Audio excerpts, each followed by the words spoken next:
तीन तलाक का इस्लामिक कानून बड़ा है या फिर देश का संविधान, ये बहस पिछले 1.25 साल से चल रही है। रोज तीन तलाक पर कोई ना कोई हैरान करने वाली तस्वीर, कोई घटना या फिर कोई बयान आता है जिससे बहस में नया मोड़ आ जाता है। आज तीन तलाक पर 2 खबरें एक साथ आई। वाराणसी में मुस्लिम महिलाओं ने पातालपुरी मठ में सामूहिक हनुमान चालीसा पाठ करके बजरंग बली से गुहार लगाई कि तीन तलाक से बचाओ संकट मोचक। वहीं बिहार के बेगूसराय में एक शख्स ने निकाह के 22 साल बाद अपनी बीवी को 3 तलाक दे दिया क्योंकि उसकी बीवी ने उसे शराब पीने के लिए पैसे नहीं दिए। कायदे से मुस्लिम समाज के धर्मगुरुओं को 3 तलाक के ऐसे मामले से तौबा करने का फतवा जारी करना चाहिए, लेकिन कोलकाता की टीपू सुल्तान मस्जिद के शाही इमाम मौलाना बरकती को लगता है कि 3 तलाक की बजाय संग से तौबा करना जरूरी है। फतवे जारी करने के लिए बदनाम हो चुके मौलाना बरकती का कहना है कि 3 तलाक को अदालतें खत्म नहीं कर सकती। उन्होंने मुसलमानों को चेतावनी दी है कि जो संग से जुड़ेगा उससे वो खुद पीटेंगे। मौलाना बरकती का 3 तलाक पर बयान और संग के खिलाफ फतवा तब आया है जब इलाहाबाद हाईकोर्ट ने कहा है कि पर्सनल लॉ के नाम पर संवैधानिक अधिकारों का हनन नहीं किया जा सकता। सुप्रीम कोर्ट की संविधान पीठ में इसी सवाल पर कल से सुनवाई होगी और प्रधानमंत्री मोदी बार बार कह रहे हैं कि 3 तलाक को राजनीति का मुद्दा नहीं बनाया जाना चाहिए। 1937 में शरीयत एप्लीकेशन एक्ट है, पर्सनल नहीं, शरीयत एप्लीकेशन एक्ट में 1400 साल से तलाक 3 तलाक वैलिड हो रही है। अहनाफ के नजदीक हनफी लॉ है ना, हनफी लॉ, तो हनफी लॉ को आप कैसे बदलेंगे? 140 करोड़ फॉलोवर है जो 3 तलाक का, और फिर सिर्फ एक पार्टी है, वो है गैर मुकल्लिद, वो जाकिर नाइक की पार्टी, वो लोग नहीं मानते। अब आप समझ लीजिए बाकी सब मानते हैं। आरएसएस जो ज्वाइन करेंगे उनकी तो पिटाई होगी, वो तो मुसलमान करेंगे, वो सब बातचीत हो चुकी है, सब वो पिटाई होगी, तो बुरी तरह से होगी। ट्रिपल तलाक का मसला गैर हकीकी मसला है। अगर मसला हकीकत होती तो 1300 साल से मुसलमान है और लाखों करोड़ों मुसलमान है। आज तक तो आग लग चुकी होती महिलाओं के अंदर, कभी तो कोई बात उठी नहीं है। आज इस गवर्नमेंट के अंदर क्यों महिलाओं का यह मसला उठ गया? आज कहा जाता है कि प्रधानमंत्री को खत, वो कहां से खत आ गए? भाजपा में मुसलमान पहले भी आते थे, अभी भी आ रहे हैं और भी आगे भी आएंगे।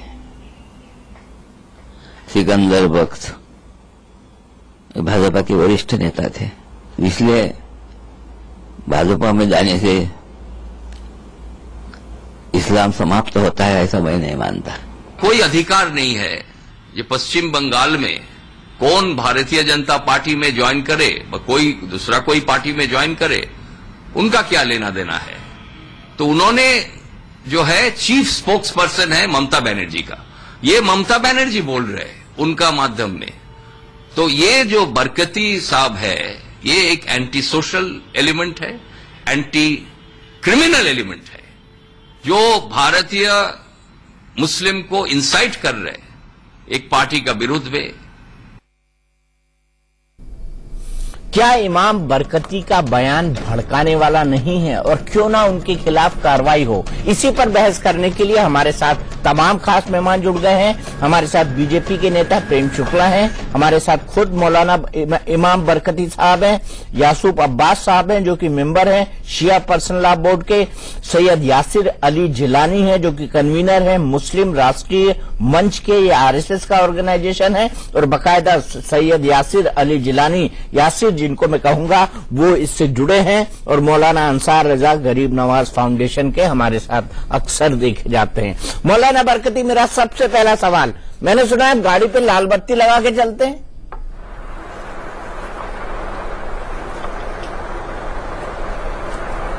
आपने सुना है या देखा भी है? नहीं, मैं तो सुन सकता हूं, खाली मैं दिल्ली में बैठा हुआ हूं, कोलकाता में नहीं। सुना ये कहा यह जाता है कि लेफ्ट पार्टी की सरकार थी तब भी आप लाल बत्ती लेकर चलते थे। अब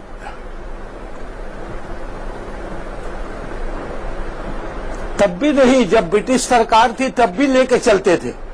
तब भी लेके चलते थे, यानी जब ब्रिटिश सरकार थी, तब भारतीय भी कानूनों लाल का बत्ती उल्लंघन जलती। करना आपका शौक रहा तो है। लाल बत्ती से तकलीफ नहीं आप नहीं आप सुनिए, नहीं कोई शौक नहीं, आप अपनी तरफ से कुछ मत लगाइए।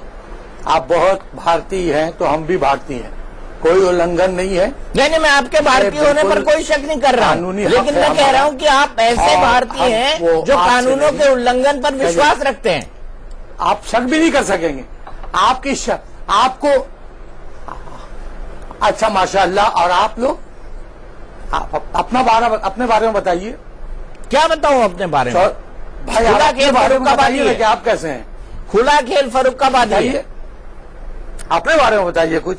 नहीं मैं क्या बताऊं, आप मेरा जो खेल है- तो खुला खेल फर्रुखाबादी है। इंटरनेट कौन है? पे दीपक चौरसिया सर्च कर लीजिए आप।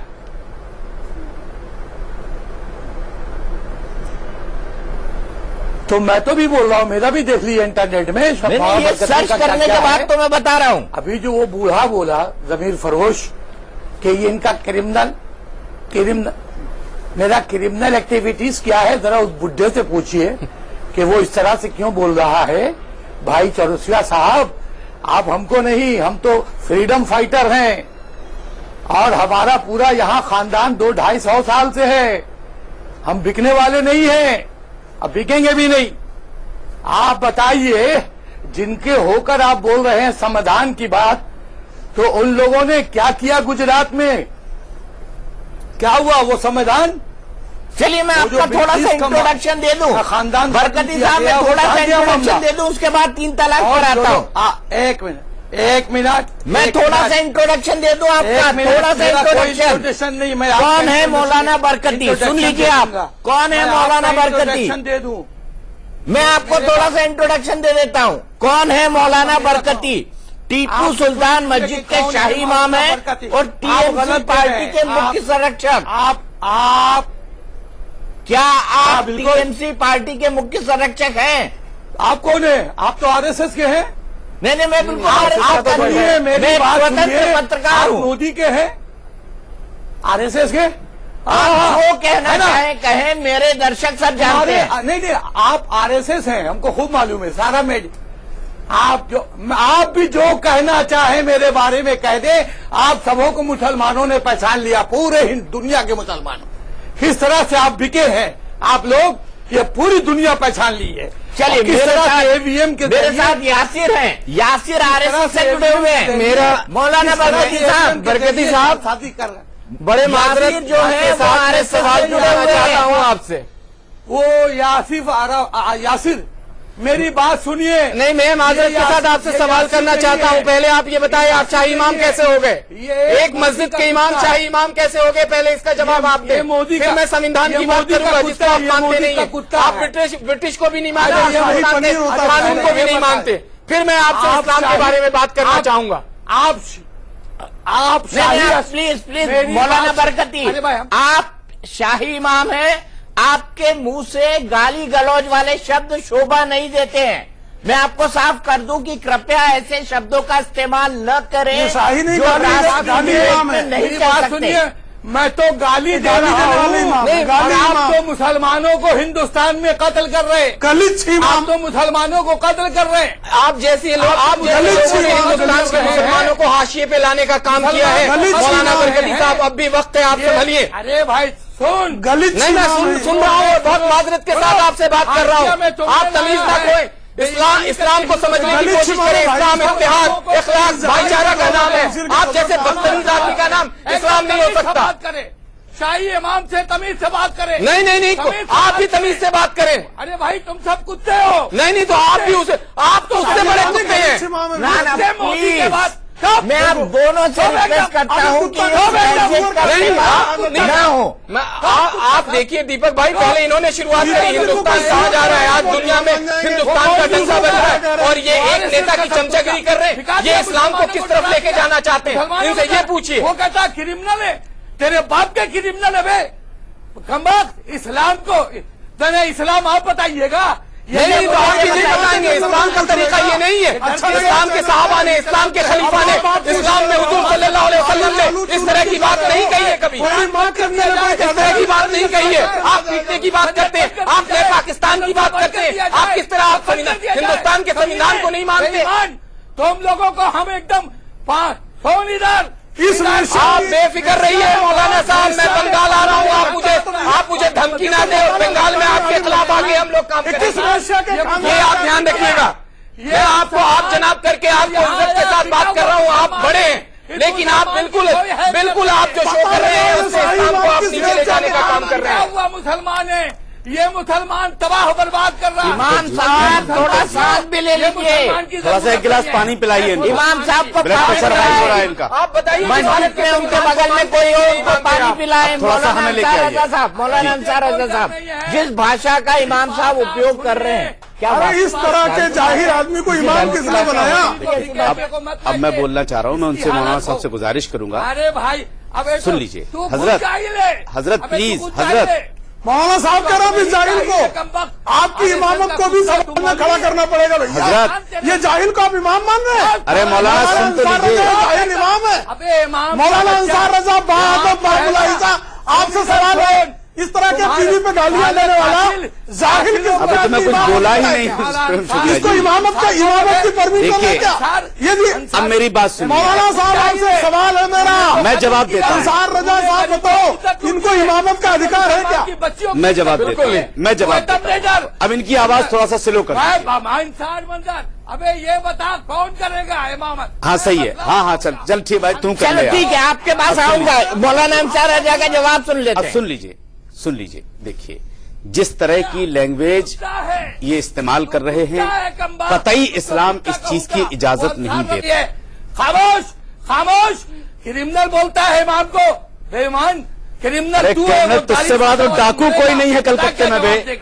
तुझसे बड़ा डाकू कोई नहीं है कलकत्ते में। आ रही है। साले पाकिस्तान की हमदर्दी करता है, दूसरा पाकिस्तान बनाना चाह रहा है। बेहुदा कहीं के अपने आप को इमाम कह रहा है। एक रकत नमाज तेरे पीछे पढ़ना हराम है। लैंग्वेज संभालिए प्लीज।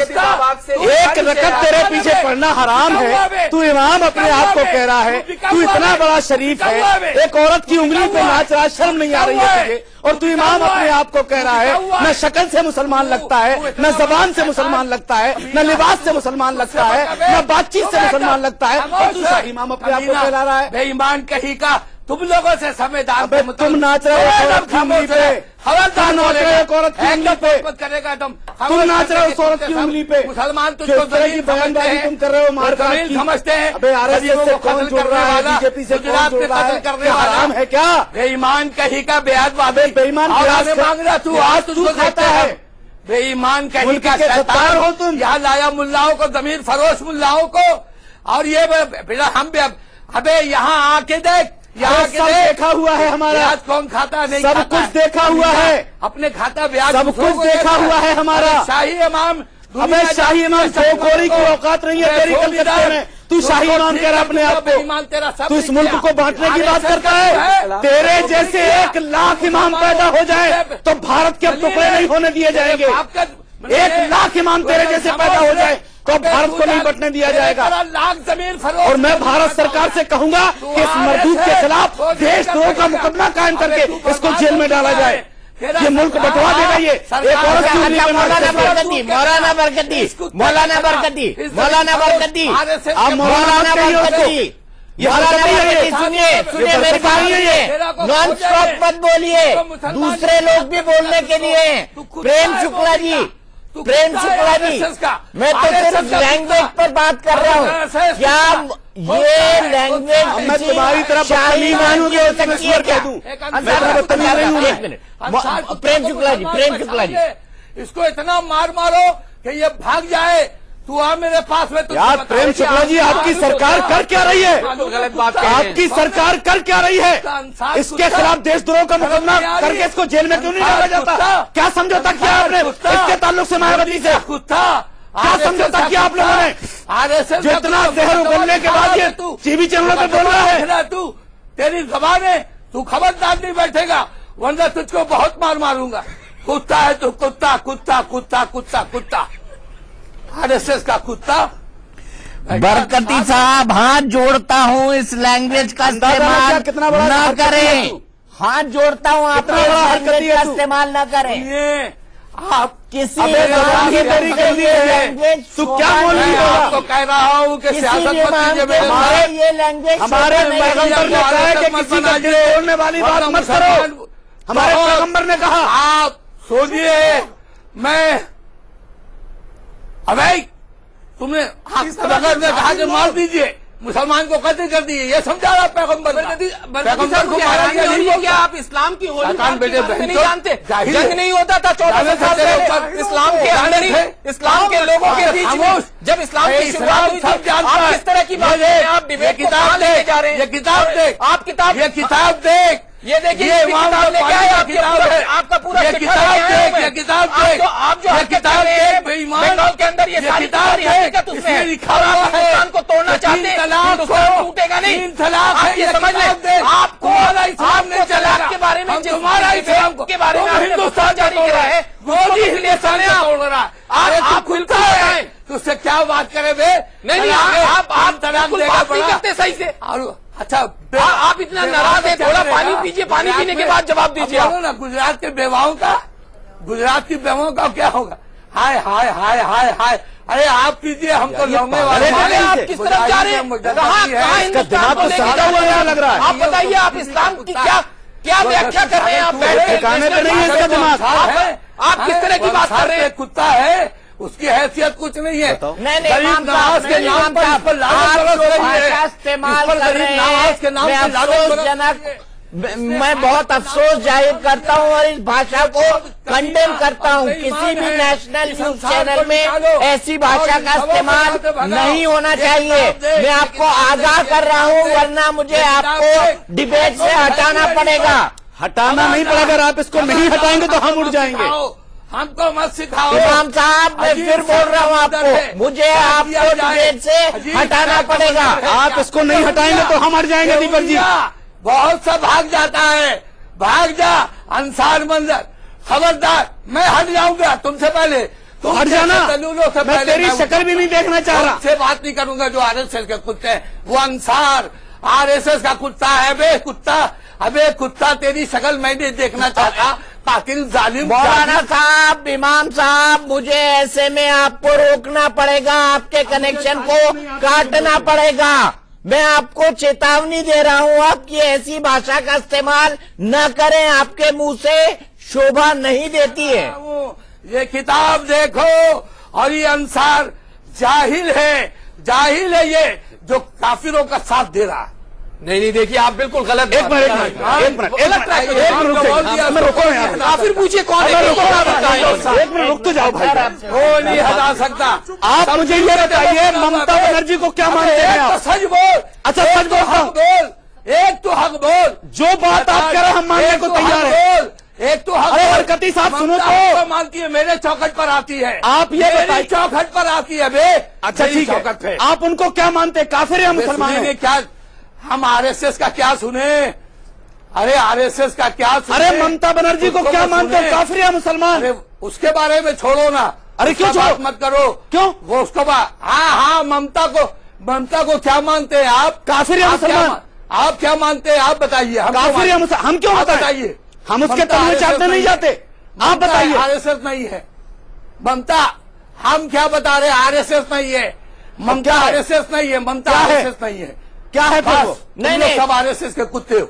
कुत्ते से बात नहीं कर। इमाम साहब, मैं आपको फिर चेतावनी दे रहा हूँ, मैं आपको फिर चेतावनी दे रहा हूँ। अगर ये सोच रहे हो कि गाली गलौज दे करके लेकिन ब्रेक के बाद आपको इन शब्दों के लिए माफी मांगनी पड़ेगी। मैं फिर से बता दूं कि ब्रेक के बाद आपको इन शब्दों के लिए माफी मांगनी पड़ेगी।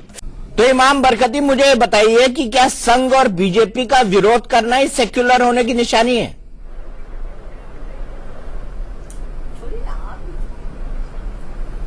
बिल्कुल। तो है जो साफ साफ कह रहे हैं, कुछ नहीं।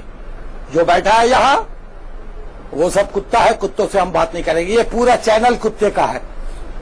ये पूरा चैनल कुत्ते का है, हम बात नहीं करेंगे। शाह इमाम साहब, अब अति हो गई है, अब अति हो गई है। मैं भी आपके खिलाफ अपशब्दों का प्रयोग कर सकता हूँ, लेकिन आप एक बात सुनिए, आपने जो शब्द कहे हैं अभी, आप उसके लिए माफी मांग के उठिए। आप उसके लिए हो गया कातिल नहीं पहले से जलील है। प्रेम शुक्ला जी, प्रेम शुक्ला जी मुसलमानों के नाम पे, इमामों के नाम पे कहना चाहते हैं, प्रेम शुक्ला जी कुछ कहना चाहते हैं, इमामों के नाम पे कलंक है। लेकिन इमाम साहब अगर आपने माफी आज आरएसएस और बीजेपी पूरी है। जब ममता बनर्जी ने बीजेपी के साथ सरकार बनाई थी, उस वक्त कहाँ चली गई थी तेरी देशभक्ति? का बच्चा, उस वक्त कहाँ चली गई थी तेरी देशभक्ति जब ममता बनर्जी ने बीजेपी के साथ सरकार बनाई थी? उसको इतना मारूंगा हरामजादे के, अबे छोड़ना, से निकल जाएगा तू क्या मारेगा? मार दूंगा साले, जाहिल कहीं के। तू शैतान है, निकल यहाँ से। शैतान तू है, तेरे रगड़ में शैतानियत भरी हुई है। मजदूद मुसलमानों को बदनाम कर रहा है। नहीं, ये लैंग्वेज नहीं है, ये लैंग्वेज नहीं है इमाम साहब। आपको माफी मांगनी होगी इमाम साहब, आपको माफी मांगनी होगी इस लैंग्वेज के लिए। के नाम पर कलंक है। तू बेईमान है, तू बेईमान है, बेईमान तू है। तू जानता ही नहीं इमामत होती क्या है, तू जानता ही नहीं ईमान होता क्या है। तू तो मुसलमान भी नहीं है। निकल यहाँ से कुत्ता आरएसएस का। अबे तेरी बात की जागीर में बैठा हूँ। तेरा इतना मार मारेंगे साले, इमामत का नाम भूल जाएगा बोलना। अबे छोड़ना यार, तेरे पीछे पता नहीं कौन से लोग हैं जो नमाज पढ़ते हैं। भाग यहाँ से। अच्छा मैं भाग रहा हूं, तू भाग रहा है? अल्लाह का शुक्र है। संभाल ले, टोपी संभाल ले, गिरने वाली है कुछ दिन के बाद। नहीं इमाम साहब को एक बार फिर से ईपी लगाने की कोशिश करो, तब तक प्रेम का मतलब ये प्लानिंग के तहत आता है। दीपक जी एक मिनट, अब मैं अपने मुल्क के लोगों से कुछ कहना चाहता हूं। मैं भारत के लोगों से इतनी गुजारिश करना चाहता हूं, इस बदतमीज ने जो लैंग्वेज इस्तेमाल की है, हम उसके लिए पूरे मुल्क से माफी मांगते हैं। ना तो हमारे इमाम की शान ये है, ना हमारे एक मुसलमान की शान ये है, और ना इस्लाम ये तमाम चीजों की इजाजत देता है। हमारे पैगंबर ने कहा है कोई ऐसा काम मत करो कि जिससे किसी मोमिन, किसी आदमी का दिल टूट जाए। हमारे पैगंबर ने एक ही बात कही है कि किसी का दिल मत तोड़ो, कोई ऐसे जुमले मत बोलो कि जिससे तुम्हारे पड़ोसी को तकलीफ हो, या किसी मोमिन भाई का दिल टूटे, या किसी का भी दिल टूटे, चाहे वो मुसलमान हो, किसी का भी दिल तोड़ने की हमारे पैगंबर ने कोई इजाजत नहीं दी। ना इस्लाम इस तरह की कोई लैंग्वेज इस्तेमाल करता। इमाम बरकती साहब को एक बार फिर से जोड़ने की कोशिश करें, क्योंकि उन्होंने अभी तक माफी नहीं मांगी है। प्रेम शुक्ला जी, आपने ये पूरा का पूरा ड्रामा अनफोल्ड होते हुए देखा, क्या आपको लगता है कि संघ और बीजेपी का विरोध करना ही असली सेक्युलरवाद है?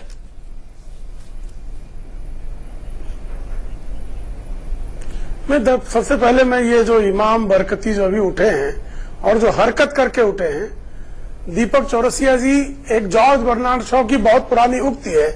उस उक्ति में जॉर्ज बर्नार्ड शॉ, जो कि हो सकता है बरकती जी उनको काफिर कहें, उनसे सीखना ना चाहें, उनकी एक उक्ति है कि मैं बहुत पहले इस बात को जान चुका हूं कि सूअर के साथ कुश्ती नहीं लड़नी चाहिए, क्योंकि सूअर से जब आप लड़ेंगे तो आप गंदे होंगे और सूअर को मजा आएगा। मैं उनको किसी तरह का प्राणी से कंपेयर नहीं कर रहा हूं, सिर्फ जॉर्ज बर्नार्ड शॉ की एक उक्ति जो है उद्धृत कर रहा हूं। इस चैनल पर बैठकर उन्होंने ब्रेक के दौरान भी बेलगाम गालियां दी, उनकी गालियां बंद नहीं हुई, और ऐसे व्यक्ति को चैनल पर बुलाकर मुझे लगता है मौलाना अंसार रजा जो हैं आज बहुत पीड़ित हुए होंगे कि एक ऐसा प्राणी जिसको छूना भी हराम है, उस प्राणी की तरह जो है एक व्यक्ति इनके शरीर पर लौट गया। और मुझे लगता है कि मौलाना यूसुफ अब्बास जी भी यहां बैठे हैं, मौलाना साहब, दोनों हमारे इनके वैचारिक मतभेद होते हैं सारे मौलानाओं से, लेकिन किसी के प्रति इस तरह के शब्दों का प्रयोग कहीं भी मान्य नहीं है। और मैं एक ही सवाल करना चाहूंगा दोनों इमामों से कि पैगंबर मोहम्मद साहब का जो इस्लाम है, कोई भी अहले कुरान, अहले हदीस इस तरह की हरकत करने वाले किसी भी इमाम को क्या दंड मुकर्रर करेगा, कृपया ये हम लोग को बता दें। यासूफ अब्बास साहब, जवाब आपका। देखिए दीपक जी, इस्लाम में सबसे पहले अखलाक है, और अगर से अखलाक नहीं है तो कुछ नहीं है। इस्लाम ने सबसे पहले यह तालीम दी है कि तुम सबसे पहले इंसान बन जाओ। इस्लाम मुसलमान बनाने नहीं आया है, इस्लाम इंसान बनाने आया है। मगर दीपक जी, मैंने आपके बहुत शो किए हैं, आज मुझे सख्त तकलीफ हुई है आपके शो में आके। अगर मुझको अपने शो का हिस्सा न बनाते तो मुझे बहुत बेहतर था, क्योंकि मैं हिंदुस्तान की एक रिस्पेक्टेड फैमिली से बिलोंग करता हूं। मैं ऐसे शो का हिस्सा नहीं बनना चाहता हूं जहां के ऊपर गालियां बकी जा रही हो। जिस चीज का ओपन मामला है, हम लोग ट्रिपल तलाक के खिलाफ हैं, एक मजलिस में 3 तलाक के हम खिलाफ हैं। ऑल इंडिया शिया मसला बोर्ड का वर्जन, हमारा स्टेटमेंट बिल्कुल साफ है। हम एक मजलिस में 3 तलाक की मुखालिफत कर रहे हैं। अभी मौलाना अंसार रजा साहब मेरे साथ एक दूसरे चैनल पर थे। हम लोगों के अंदर वैचारिक मतभेद होता है, मगर हम लोग कोई ऐसी बात नहीं करना चाहिए कि आप बिल्कुल एक वर्गल लैंग्वेज इस्तेमाल करने लगे। इससे क्या मैसेज गया है? आज इस्लाम का क्या मैसेज गया है? आप बीजेपी को आरएसएस को कह रही हैं? नहीं, आपने यासूर साहब आपने बिल्कुल ठीक कहा, बिल्कुल ठीक कहा। आप जैसा सीजन व्यक्ति अगर इस प्रोग्राम का हिस्सा ना होता तो बेहतर होता, लेकिन मैं एक इमाम से क्या अपेक्षा कर सकता हूं? मैं तो शाही मस्जिद के इमाम को बुला रहा हूं और मैं ये मान के चलता हूं कि उनका एक रिस्पेक्ट होगा, उनकी वाणी में एक संयम होगा, उनकी बातों के अंदर एक वजन होगा और वाकई वो इस्लाम के जानकार होंगे। मुझे नहीं पता था कि वो इस तरह की लैंग्वेज का इस्तेमाल करना शुरू कर देंगे और वाकई उन्होंने कर दिया। मौलाना साहब, मैं आपसे जानना चाहता हूं, जो बात प्रेम शुक्ला जी ने कही, क्या सजा मुकर्रर होनी चाहिए ऐसे आदमी की? देखिए, सबसे पहली बात तो मैं एक मौलवी होने की हैसियत से मैं एक मसला बताना चाहता हूं। जो शख्स एहतराम किसी का न करे, हर वक्त उसकी जबान पे गाली गलौज हो, ऐसे इमाम के पीछे पहली बात तो नमाज पढ़ना हराम है। उसके पीछे नमाज हो ही नहीं सकती है। जो लोग उसके पीछे नमाज पढ़ रहे हैं लोगों को समझना चाहिए और मसला मालूम करना चाहिए। दूसरा, बार बार आप लोग कहते हो कि बरकती ने कोई फतवा जारी कर दिया। मैं एक बात बता दूं, ये गंवार आदमी, ये जाहिल आदमी, पढ़ा लिखा नहीं है, फतवा क्या जारी करेगा? और उसको फतवा देने का कोई अधिकार भी नहीं है कि वो कोई ओपिनियन भी दे सके इस्लाम के ताल्लुक से। एक बात। दूसरी बात, उसने आज जो साबित किया है, मैं खुदा के वास्ते में मुल्क के लोगों से कहना चाहता हूं कि उसकी जो जहनियत थी वो भारत के लोग मुसलमानों की जहनियत नहीं है। उसकी जहनियत से भारत के मुसलमानों की जहनियत को न जोड़ा जाए। मैं इतनी गुजारिश करना चाहता हूं आपके चैनल के माध्यम से, आपके व्यूअर को उसके दिमाग में कोई चीज ऐसी न चली जाए। अब मैं आपके चैनल के माध्यम से ममता बनर्जी से एक गुजारिश करना चाहता हूं मैं कि खुदा के वास्ते इन जैसे मुल्क के गद्दारों को मुसलमानों का लीडर मत बनाइए आप। और आपकी जिम्मेदारी बनती है, अगर आप तक ये हमारी बात पहुंच रही है तो 1 सेकंड से पहले अपने आप से उसको अलग करने का कोई फरमान जारी कीजिए, उस मस्जिद से उसको हटाइए। और अगर आप नहीं हटाएंगी तो अगले बार आप देख लीजिएगा कि कलकत्ते में आपका क्या हश्र होता है। चलिए, ये राजनीतिक बात हो गई, मैं इस राजनीतिक बहस में नहीं जाना। राजनीति नहीं है, ये राजनीति नहीं। ममता बनर्जी चाहती है कि कोई ऐसा जहरीला मुसलमान हम अपने पास रखें जिससे मुसलमान कंट्रोल में हमारे रहे।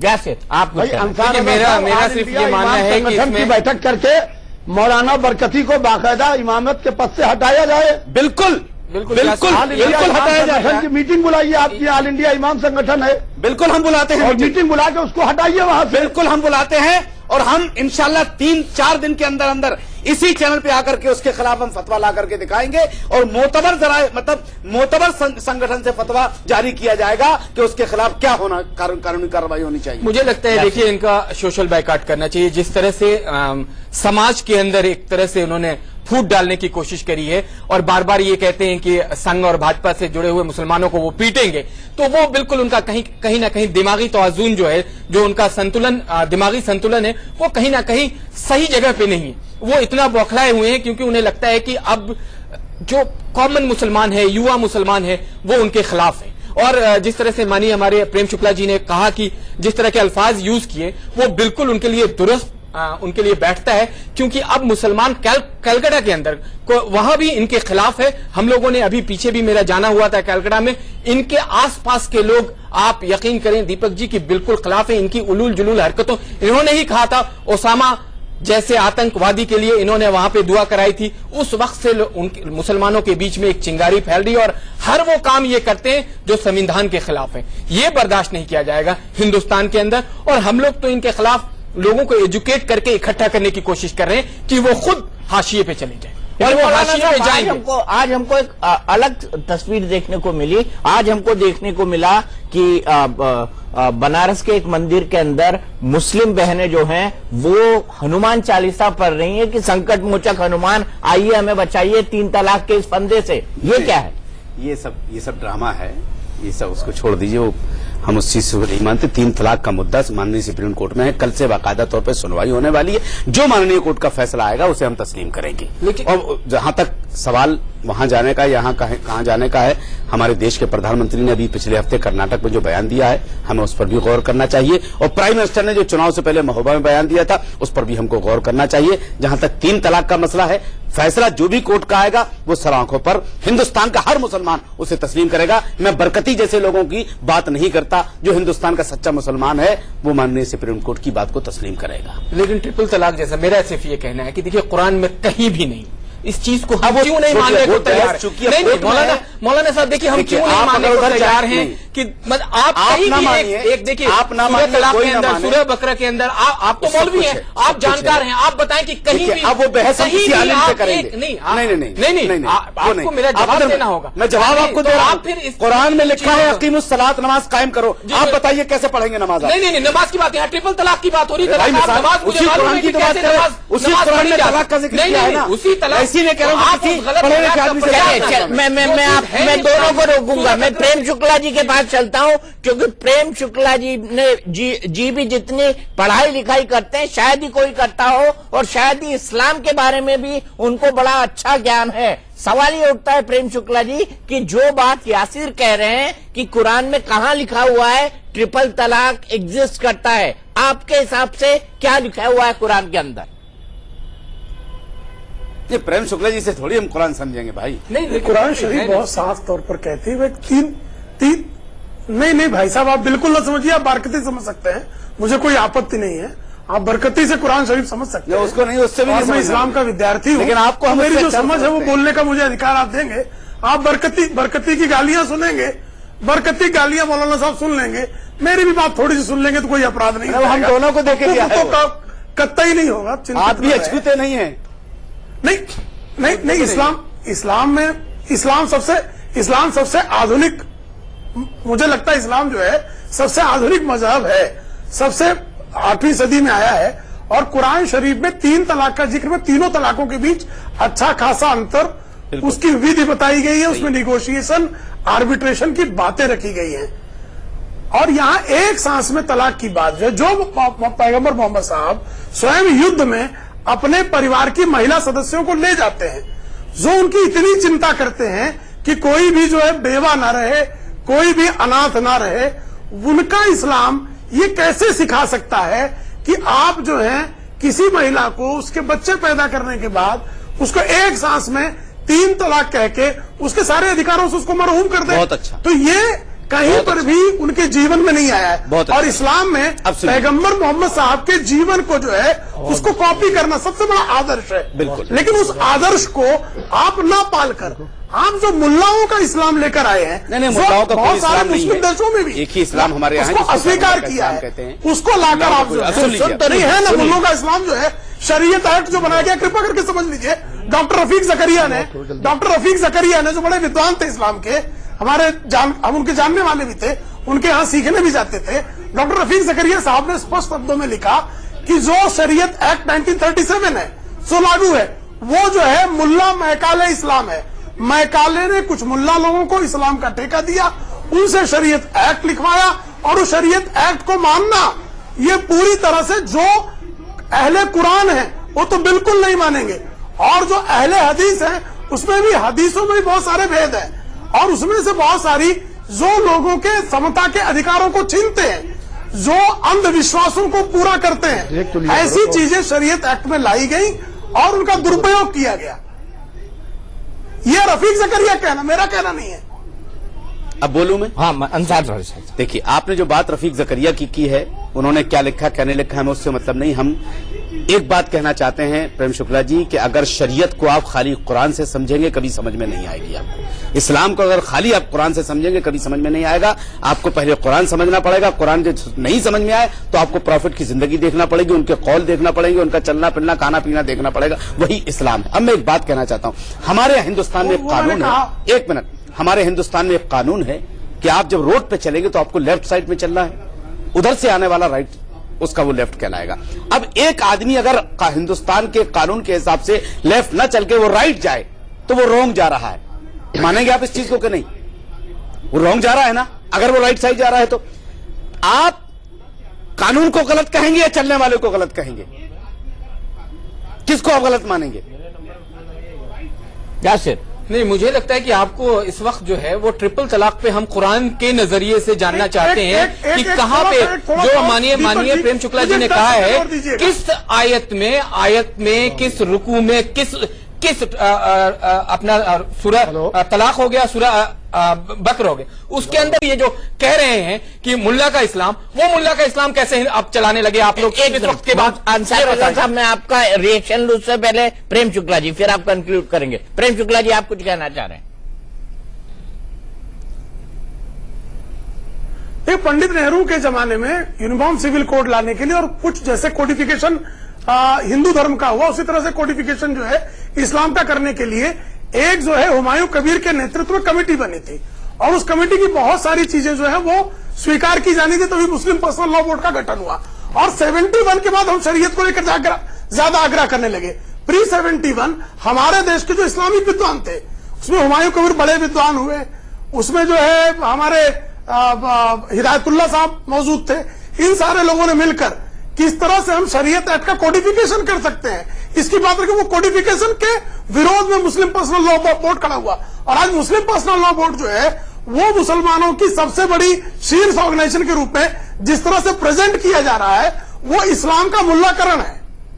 देखिए, अब मैं दो बातें बता दूं। अब कुरान का तस्करा, बिल्कुल सिर्फ एक मिनट, बिल्कुल, जहां तक आपने कुरान का तस्करा किया है, देखिए तलाक देने का एक तरीका इस्लाम ने बताया। और एक बात बता दूं आपसे मैं कि जायज चीजों में अल्लाह ताला के नजदीक अगर कोई चीज नापसंद है तो वो चीज तलाक है। आप 3 तलाक की बात कर रहे हैं, हम तो कह रहे हैं कि अल्लाह ताला हमारे मुल्क में ऐसा कानून बने कि ना हिंदुओं में तलाक हो ना मुसलमानों में तलाक हो, क्यों किसी की जिंदगी बर्बाद हो। मैं जो मैं कहना चाह रहा हूं, इस वक्त जो प्रैक्टिस हो रही है एक नशिस्त में 3 तलाक की, इस पर मुकम्मल तौर पे इतना सख्त कानून बनना चाहिए कि जो लोग ये 3 तलाक एक नशिस्त में दे रहे हैं, कम से कम उनको 10 साल की सजा होनी चाहिए और जिस औरत को वो छोड़ रहे हैं आधी प्रॉपर्टी उसकी उसी वक्त उसके नाम कर देनी चाहिए। अगर एक केस में ऐसा हो गया, साहब आप इसकी हिमायत कर रहे थे, किसकी? आप इसकी हिमायत कर रहे थे, आज आप बदल कैसे गए? नहीं, किसकी हिमायत कर रहे थे? आज आप बदल कैसे गए? मैं ये कह रहा हूं कि अगर एक नशिस्त में 3 तलाक नहीं, आप क्लियरिफिकेशन दीजिए पहले। नहीं, एक मिनट, बात करने से पहले क्लियरिफिकेशन दीजिए। जी बोलिए। बात सही कीजिए। कल आप टीवी डिबेट पर मेरे साथ थे, हाँ, और आप इसकी मुखालिफत कर रहे थे। किसकी? आज आप कैसे बदल गए? किसकी मुखालिफत कर रहे थे? आप एक मजलिस में 3 तलाक की, एक मजलिस में 3 तलाक, अगर 3 तलाक की मुखालिफत कर रहे थे। सुन लीजिए, एक मजलिस में अगर 3 तलाक दी जाएगी तो हो जाएगी, नहीं कह रहा हूं नहीं होगी। यहीं पे तो हमारा मसला हो जाएगी, नहीं होगी, आप गलत कह रहे हैं। आप हो जाएगी, आप इस्लाम को बिल्कुल नीचे ले जाने की कोशिश कर रहे हैं। नहीं, आप भी नहीं समझाएंगे। हुजूर सल्लल्लाहु अलैहि वसल्लम से सरकार के जमाने में बिल्कुल कभी नहीं हुआ। ये आप जैसे लोगों ने खराब किया है जो आज का मुसलमान भुगत रहे हैं। मामला गर्म है, मामला गर्म है, समाज के अंदर बड़ी बहस चल रही है और होनी भी चाहिए, क्योंकि जो भी मुद्दा समाज का सामने आए, बहस से ही कोई नया रास्ता निकलता है। इसीलिए कल से सुप्रीम कोर्ट में सुनवाई होगी, हमारी उस पर नजर होगी और उसके बारे में पल पल की अपडेट हम आपको देते रहेंगे। लेकिन आज शो के अंदर जिन अपशब्दों का प्रयोग हुआ उसके लिए चैनल माफी मांगता है, क्योंकि चैनल की ऐसी कोई भी मंशा नहीं थी कि किसी भी तरह के आपत्तिजनक शब्दों का प्रसारण हम अपनी तरफ से करें। ये आने वाले एक मौजूदा मेहमान ने किया जो हमारे लिए बिल्कुल अनायास था। टुनाइट विद दीपक चौरसिया में आज के लिए इतना ही, लेकिन इंडिया न्यूज पर खबरों का सिलसिला